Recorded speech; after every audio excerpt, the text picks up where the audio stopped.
maqaa nama dhufte nama rastetta. Araan nama tokko hin dhoofne jechuun ani maal kan jedheen beektaa sinii miti kan biyya kana na fide sinii miti ammas kan na bashannansiisaa jiru isaanii kanas na fide isaan kan na bashannansiisaa jiru makiinaa isaanii kan olii gadi na ufu isaanii sin oomaa natti hin baasne waan ta'eef yoon hojii gale immoo sinii miti kan dhufee mana madaaminaa hojjetu ana sila kanaafu amma na dhaqee achi gahee daalachaatti hin jarjarinaa hin jedhe. Okay, atakka gootu biiftuu maqaa namaa dhufte nama narrabsi warroonni viidiyoo sirratti hojjetanis immoo hojjetanii warri isaanii gadi akkuma isaanii gaditti kana mana madaamii galuu keessa alarra teessee hojjechuu keessa yaa'u beekta waan ta'eefatu waan jiru kanaaf homaa rakkoon hin jiru warroonni immoo oomishtii warra koomentii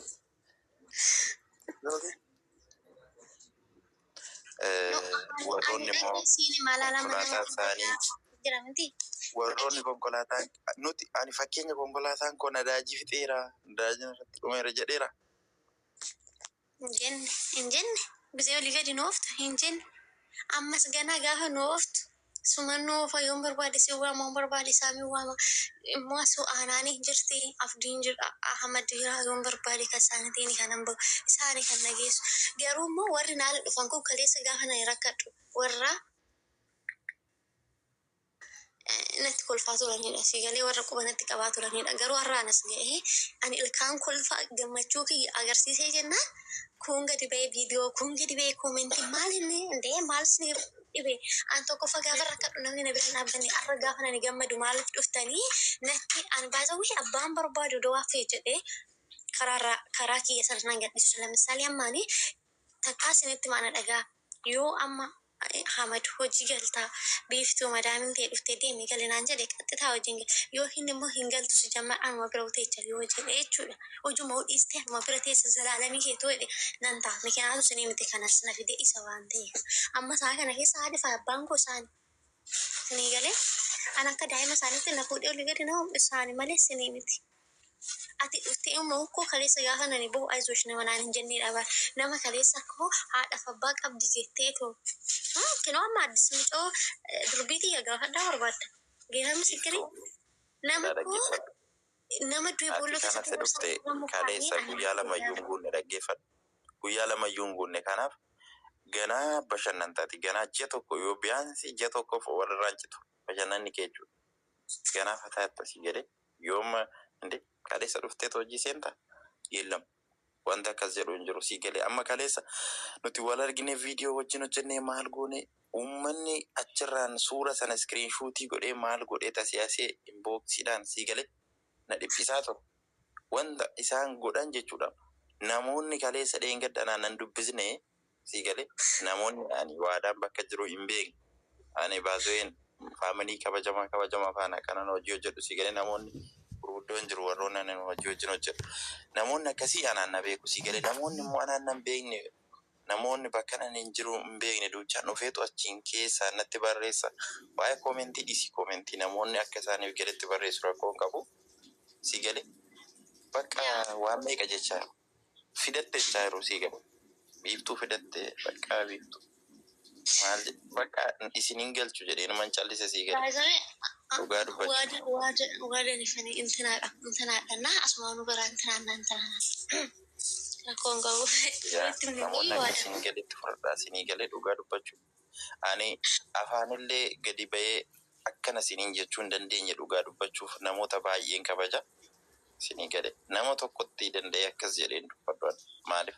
Amma kabajaa qabu keessatti nama kabajamaa faamilii koo jaalatamtoota dhugaa dubbachuudhaan birriidhaan odoon ta'in jechaan odoon ta'in warroonni kaleessa nafaana cinqamaa turtan parsanaalii namni as keessa nama 646 jiran kana keessa namni jiru namni na jibbu yoo nama 46 kana ta'e kun warra na jaalatu baay'ataa faamilii jaalalaa faamilii fiqirii uummata koo uummata jaalalaa anti baay'ee sin jaaladha baay'ee sin kabajaa waasin aarsullee gochuun barbaadu garuu bashannanuu gammaduun isin akka isin hin gaddisiisne beeka warri immoo kaleessaan bakka hin jiru nan beekne har'aa namti naada barraa michaa waadammoo namti isaan ol ta'ee jennaan ofii keessatti namoonni akkas jettanii irratti ulfeessitan dhiirris dubarris gaafa dhuftan mana madaamii odoon ta'e biiroo keessa silkiin keessa sinirraa fuudhame biiroo keessa affatamtanii ta'ichan ji'a tokko sana jechuudha. Amma madaamii sinii dhuftutti amma madaamiin naa dhuftutti hin akkuma naa garatan nam bashannanaa jira geetaa filalliqqi jedheen bashannanaa jira.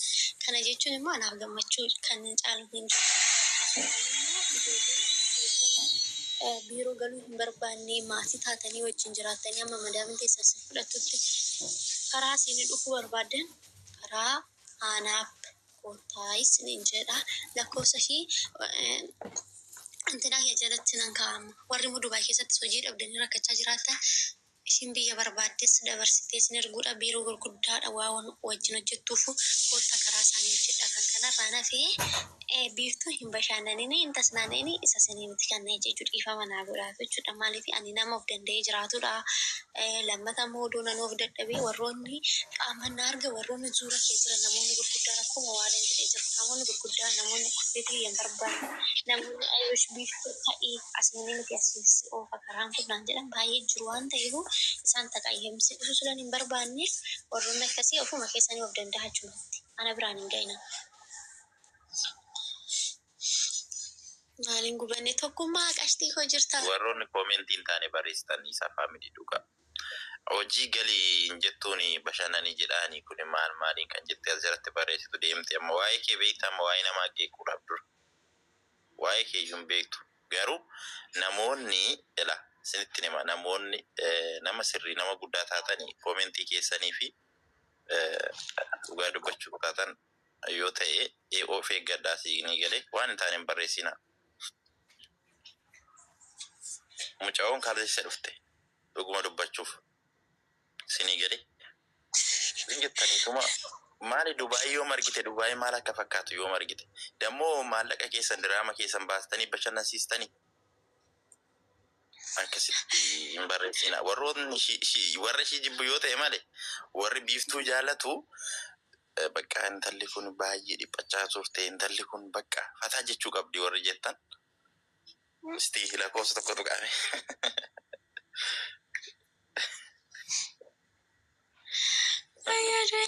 Namni koo maallaqa maallaqa isaa baasee bashannanii jedhuun hin jiru bar. Waaqa galatoomaa dhugaa faamilii dhugaa. Biiftuu. Jirtu akkam nagaa keessanii wala? Noora Yooyaa Oromoo jirtu. Jirtu akkam isin? Biiftuu fuuldura dhugaa bakka yaada. Baay'ee gammadee dhugaa waaqayyo. Biiftuu baga gammadde qashtii koo. Dhugaa rabbi bichootoo baga milkoofte. Hagaaggawaanuu gammanne bichootoo. Warroota jechan taane siin jiran irra laalini. Deebiilleen deebisinii fi gaafati deebisuu jalqabdammoo daran san barreessanii. Ati kaayyoo fi karoora kan keetii jabaadhu siin jedha qashtii koo. Uummanni miidiyaa kanarraa warroonni nama arrabsu. Nama maraacha sii daa'ima tana dhiisii. Nama meeqa maraachani. Kanaafuu jechuudha jecha nama laalin okkee fata jedhi. Hin laalu. Baay'ee akkuma naa agartan kanatti na waada sinitti taa'imu ani nama qalal jedheen maalata amma firooffaan na beeku tokkummaan kunis biyaas galgala tokko na argee jira. Lafaan osoo turuu baate jechuun nama akkas cinqatii minaa wajjuu miti ginee fataa ijoon jedhan jedha waan ana itti fataa jedhu sun immoo waan qabatamaa ta'uu qaba. Isin galee amma lamsaalee oduu abdiin na duuba dhabame. Inni waa hiyyatti guddaa hiyyatti shillaa jedhee waa dammoo normaal barsenaalii naaf xaaxaa hin qabaanne haadhi manaa isaatti saanaan isheenis naaf cinqatii hin qabaanne ta'e ani gadi ba'ee nan bashannanuu miti gadi akkasiituun godhadhu maaf nan caannaqama waan ta'e garuu isaan bakka waan akka daa'ima isaaniitti ofii isaaniitiin qabaa jiraniif ofii isaaniitiin bashannaninaan jedhaniif ani gadi ba'ee kanan bashannanu malee barsenaalii inni akkasitti fudhadhaa namni izmettanii nama arrabsuudhaa hin jarjarinaa nama qeequudhaa hin jarjarinaa hin dhaqqabdu waan hundumtuu gisee qabaabar dirqamaa miti nama qeequun baay'ee. Namoota koomentiin taane barreessan hojiraallee buluu kun bira qabdaniitti wanti as dhufaniitiin camallaqanii hin jiru galee. Yaa akkasii. Kan beeku xiyyitii Ani yeroo baay'ee argitee miidiyaa kanarratti illee akka arge gadi baay'ee dubbadhu dhugaa dubbachuuf hojii koo malee garuu intarma kana dhaqee ani jajjabeessee baga nagaan dhuftee maal jedhe biyya tokkorraa baatee biyya biraa dhuftu simannaa yoo si godhee bakka sappoortii yoo si godhe maal rakkoo qaba konfidensi sitti dhaga'ama hin jajjabaata si jedhe garuu namoonni akka bakka waan taane wayitti fudhataniiti waan meeqa dubbachaa jiru garuu xiiqii walitti horuun sirrii miti Oromoo xiiqii keessa waliin galchinu jajjabeessaa hin taane waan biraa dhiisaa booda waan biraa boodarra dhaga'uu dandeessu. Isinuu kalee dhufte mucayyoon tun kaleessuma dhufte. Maatti kanaaf hin jedheem gadi bahanii viidiyoo irratti hojjechuun maaliif barbaachisa? Dhiisaa Oromoo hinaaffaa dhiisaa. Namni Ati wallaan nama guddaa duuba jira kakkanaa siraanulee maakii yeroo isinii galee warroon asirratti namoota akka dhugaa rabbii yaa wallaan. namoota akka Naasir dhugaa rabbii namoota akka maakii gade namoota jajjaboo kana kan isheen Ani dhugaatti kana godha maakin iyyuu dhaggeeffadhaa bakka kanatti maakin amma naarraa biyya fagoo jirti. Gini manni nani keessa jiraachaa jiru kuni isgaabeeri misikirii waadan ibin dhufee qaaman argeera isinitti himuu danda'a. Bakka ani firiideemii isaa kennanii ani Itoophiyaa waan hin jiru miti jechuudha. Waan mana keenya ba'ee mana ormaa bulaa jiru natti fakkaata. Maalati mana waan mana haadha kiyyaa jiraachaa jiru natti fakkaata. Isinii galee warri hojiin galtuu maaf ta'eessa booda miidhaa sirra gahaa booda gadi baatee boochaa irraan jettan jechuudha. Nama biyya keessa ba'ee biyya ormaa jiru miti jechuudha. Nama haadha tiyya jalaa ba'ee rufa jiru natti fakkaachaa hin jiru. Maaliif firiideemii isaan naa kennaa jiran. Bakka jechuun namni yoo fiisaadha yoo fuula gaarii sitti agarsiise malee koo ati gadi baatee gammaduu sitti ulfaata beektanii odoo isaan mana dhiibaa jiraatanii odoo amma mana kanatti cunqursiin irra jiraate gadi ba'ee dubbachuudhaaf godhatu ulfaata. Gadi ba'ee kolfuu miti gammaduu miti waa tokko dubbachuun irratti ulfaata. Isinii galee sila kanaafuu waan isaan duubaaf firiidamii agarsiisanii fi fataa akkan jedhu barbaadanii fi malee. Namni tokko odoo rakkina irra jiraate gadi ba'ee dubbachuusaa itti ulfaata. Isinii galee miti naa akkasitti fudhadhaayi baay'ee waan barbaadan odoo naan jettanii daadhintaa kiyyaa miti. Deebisinillee isiniin deebisu maaliif kiyya galma fuuldura amma xiyyuun tun na beetti isinitti haamtu jechuudha. Erguma duriiti ogguma tiiktookii banurraa qabee jechuudha. Inuma na arrabsu ani guyyaa takka kufuu yaadeen beeku. Maal fiqqidee maal na galchaati koomentii dannaa irratti ta'an hojiidha nan agarsiisa. Ati asitti na arrabsaa jirta ani immoo achitti hojjechaa jira. Ati isin jettee uumadumaas ta'e jala fallaftoo ani deemee uuma fagaadhe si bira. Boruu sana ittumaan fufa. Inni sun dhaabbadhu. Wanti kana saabbaatu hojjenna waadaan hojjenna gana. Dhugaa dubbachuuf taanaan biiftuun biyya kana keessatti fammas ta'e nageessu. Biiftuun ganaa dhagaatti. Maaliif namni tokko gaafa miidiyaa irratti nama arguu fi gaafa qaamaan nama arge nama madaalu garaagarummaa guddaa qaba. Warroonni si jaalatan si gammadu warri immoo si jibban asii miiqanan baasoo yoo miiqanyaa qabaatte malee hin guddattu. Dhugaadha utuma hortuun hortii abbaan hortuudha maala. Sinim jaluma taatuma gubadhaa. Dhugaa namaaf gammada hoggaa namaaf ta'e jechuudha. Milkaa'inni namaa sun milkaa'ina keessa yaa ta'u. Maa walitti miqqantu maaramii hooma sin fayyadu gaara. Namni tokko yoo darbeef dasna jedha malee nan gaddisiisu. Warroonni ilaalcha hin taane namaa qaba warra jireenya ofii hin beekne jireenyi harkaa badee gara deeman dhabanii. Galee kanniintu bakka waan hin taane namaan jedhee hamilee namaa nama cabsa malee akka ofii xiqqaatanii namni sun haa xiqqaatu barbaadan malee warroon amma guddatan kayrima namaa yaadan yaani akka namni sun guddatu irra jajjabeessanii galee kanaaf ilaalin ati maamaa ishee irraan kaatin. Deebiilleen deebisiniif yoo deebiste irra jabaataa deeman. Laaliituma bira darbu. Baay'ee kana booda waan akkanaa kun osoo gaduma ba'ee moo waanuma akkanaa gadi ba'ee tasaasee maduu gurina sun maaliif nan barbaachisu waan ta'eef. Ayyee biiftuu nagaa waaqa hunda keessaniif haa ta'u jiranii jirtu. Sagalee koo jirta akka fayyuma nagaa keeti.